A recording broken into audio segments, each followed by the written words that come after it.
Vamos a hacer ahora el ejercicio 10, ¿sí? Todos los ejercicios estos son iguales. Básicamente lo que nos piden acá es hallar la cantidad de soluciones de y nos pone una determinada ecuación. ¿Ok? Entonces, yo les voy a mostrar el ejemplo con una porque básicamente la mecánica es siempre la misma en todas las funciones. Entonces acá la idea es tratar de entender primero qué es lo que pregunta cada caso. Después, bueno, se podrá ir sacando o evaluando por distintas maneras. Entonces, la primera ecuación que nosotros tenemos que nos hacen referencia es esta, e a la x es igual a 1 menos x, que es la que nosotros vamos a evaluar como ejemplo, ¿sí? Entonces, ¿cómo hacemos nosotros? Fíjense que lo que nos pregunta el problema no es la solución de la ecuación, sino la cantidad de soluciones. Esto es muy importante, porque a veces las soluciones se calculan con lo que se llaman métodos numéricos, que esto ya lo hablamos en un par de veces. Los métodos numéricos básicamente son métodos donde yo puedo aproximar la solución, pero que en definitiva no puedo calcularla, ¿sí? O sea, que no puedo calcularla exactamente. Entonces eso es un poco lo que vamos a hacer en este caso, ¿sí? Entonces, en este caso, la idea es transformarlo en una función. ¿Cómo lo voy a hacer? Voy a pasar todos los términos de un solo lado, ¿sí? Entonces, en este caso, resto e a la x de ambos lados. Podría haber restado también 1 menos x de ambos lados y pasar todo para allá, es lo mismo, ¿sí? Y me queda la función 1, o sea, me queda la expresión 0 es igual a 1 menos x menos e a la x. Todo lo que quedó de este lado con las variables lo voy a llamar f, que va a ser mi función. Entonces, ahora lo que paso a calcular es cuántas soluciones tiene esta ecuación, que f de x, que es esta función que acabo de sacar acá, sea igual a 0, es decir, las raíces de esa ecuación. ¿Cuántas soluciones tiene esa ecuación? Entonces, básicamente el problema pasa en que yo, transformándolo en esta imagen, en esta función, ¿cuál es el conjunto de los ceros? Entonces ahí la respuesta se calcula encontrando la imagen de esa función, que es lo más complicado de hallar porque hay que hacer todo un análisis previo de la función como los que venimos viendo recién nosotros. Entonces en este caso, ¿sí? La idea es la siguiente, ¿sí? Vamos a tomar en cuenta, a ver, en este caso, fíjense cómo lo vamos sacando. Para hallar la imagen, ¿qué elementos tenemos que hallar? Primero, dominio de la función, los intervalos de crecimiento y decrecimiento, los puntos críticos, los intervalos donde la concavidad es positiva o cóncava, concavidad negativa o convexidad, asíntotas verticales, asíntotas horizontales y asíntotas oblicuas. Y con todos esos elementos, ¿para qué nos sirve? ¿Cuál es el último punto? Llegar a lo que es el gráfico de la función. Obviamente que ustedes esto por métodos numéricos lo pueden sacar. Si con métodos numéricos o con Wolfram Alpha o cualquier software lo pueden sacar. Pero esto es para entender para qué hacemos todo este análisis matemático. ¿Ok? Entonces vamos a proceder con los resultados. En este caso, fíjense, esta función, su dominio son todos los reales. ¿Por qué? Porque esta función, fíjense que tiene parte lineal, o sea, 1 menos x menos una exponencial y ninguna tiene restricciones, así que no hay problema. Ahí tenemos todos los números reales. Luego lo que sucede es que no tenemos asíntotas verticales, porque no hay ningún punto que como no pertenezca al dominio sea candidato a esas asíntotas verticales. Asíntotas horizontales, vamos a probar las dos. Primero si tenemos con límite tendiendo a más infinito, que es la primera, ¿sí? Si hacemos la cuenta, nos queda límite de x tendiendo a más infinito de 1 menos x menos e a la x. Sustitución directa, esto nos da menos infinito, ¿sí? Cuando hacemos límite de x tendiendo a menos infinito, que es el otro de los límites que tenemos que calcular, esto nos va a dar 1 menos menos infinito menos e a la menos infinito, o sea que esto, haciendo las cuentas, nos vuelve a dar infinito.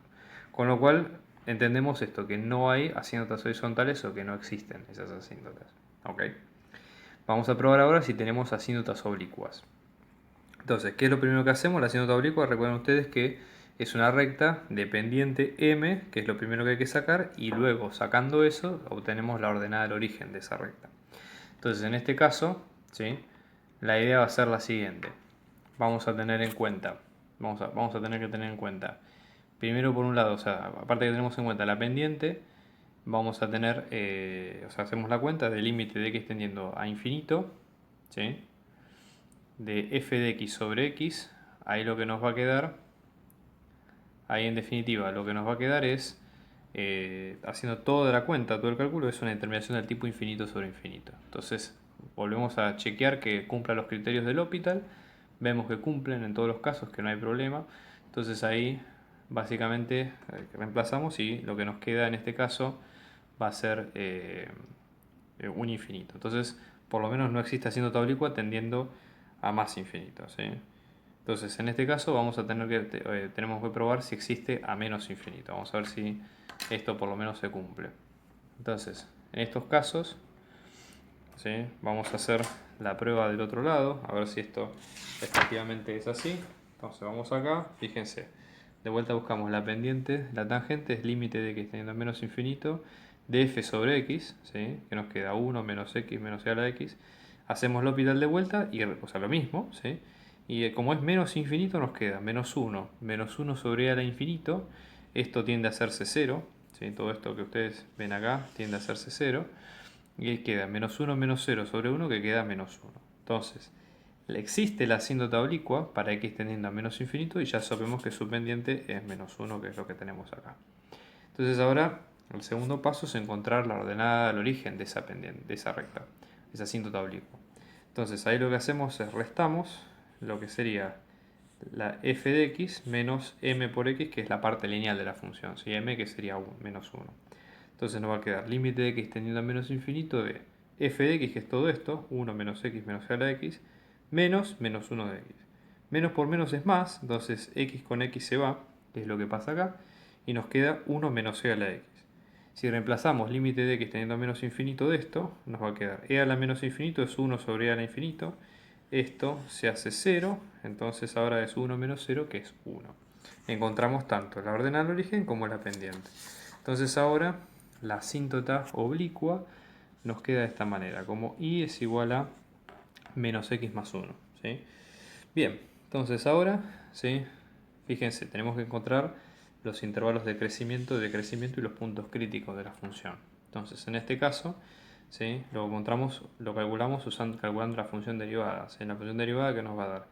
Derivamos esto nos queda. Derivada de 1 es 0, derivada de x es 1, derivada de a la x es e a la x.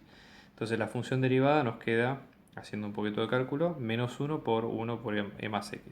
Esto lo puse así, podría haberlo puesto como menos 1 menos e a la x, pero me sirve para más adelante para entender qué es lo que pasa con esa función.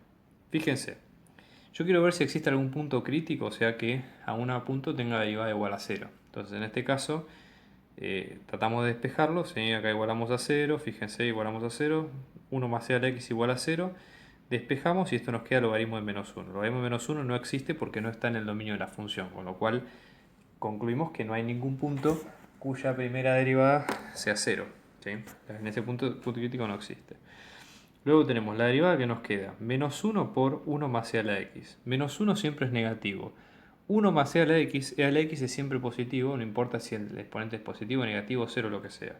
Entonces, negativo por positivo es negativo, con lo cual la derivada va a ser menor que 0 para todo x perteneciente al dominio, o sea, para todo x perteneciente a los reales. Con lo cual, lo que concluimos es que siempre la función va a ser decreciente, o sea, el intervalo de crecimiento son todos los reales. Nunca va a ser creciente, con lo cual el intervalo de crecimiento es vacío, porque no existe. Y lo mismo que los puntos críticos no tenemos. ¿Sí? Entonces, si seguimos avanzando, ¿sí? Vamos ahora a los intervalos de concavidad positiva y concavidad negativa. ¿Cómo lo sacamos eso? Eso lo sacamos con la segunda derivada. ¿Sí? La primera derivada nos había dado esto, menos 1 por 1 más e a la x. La segunda derivada en este caso es menos 1 por derivada de 1 que es 0, derivada de a la x que es e a la x, o sea, f' nos queda menos e a la x. Como f' nos queda menos 1 por e a la x, menos 1 es siempre negativo, e a la x es siempre negativo, positivo, perdón, menos por más es menos, entonces siempre la segunda derivada va a ser negativa para todo x perteneciente a los reales. ¿Qué concluimos entonces? ¿Sí? F', ¿sí? Va a ser negativa siempre. F' va a ser negativa, con lo cual la función va a ser siempre cóncava hacia abajo, ¿sí? Acá ojo con esto porque parece que tiene una sección más, pero esto no es así, ¿sí? O sea, es un gráfico nada más. La función va a ser decreciente y va a ser asintótica respecto a asíntota oblicuo con lo mismo, ¿sí? Yo me paro acá, ¿sí? Voy hacia menos infinito y esto tiende a acercarse a la recta. Y si me paro acá y voy hacia más infinito, va a tender a ser menos infinito como los límites que calculamos. ¿A qué venía todo esto? A que queremos encontrar qué cantidad de soluciones tiene f en 0. ¿Sí? Entonces, en ese caso, f en 0, la cantidad de soluciones que va a tener va a ser una sola, porque la función pasa, o sea, es estrictamente decreciente. ¿Sí? En este caso, justo coincido que f en 0 vale 0, pero ya les digo, es algo anecdótico. ¿Sí? Así que bien, con eso van sacando todo. Entonces, la idea es hacer todo ese análisis para las funciones que ustedes tienen en los ejercicios que siguen y tratar de estudiar qué es lo que pasa caso por caso. O sea, los pasos son exactamente los mismos. ¿Sí? Así que nada, eso es todo. Espero que les haya gustado. Si tienen más sugerencias, pónganmelo en la caja de comentarios. Y si tienen alguna duda de los ejercicios, les pido una cosa nueva, márquenme el minuto, como para que nosotros lo veamos. Suscríbanse a mi canal para ver más trabajos así y nos vemos en el próximo ejercicio.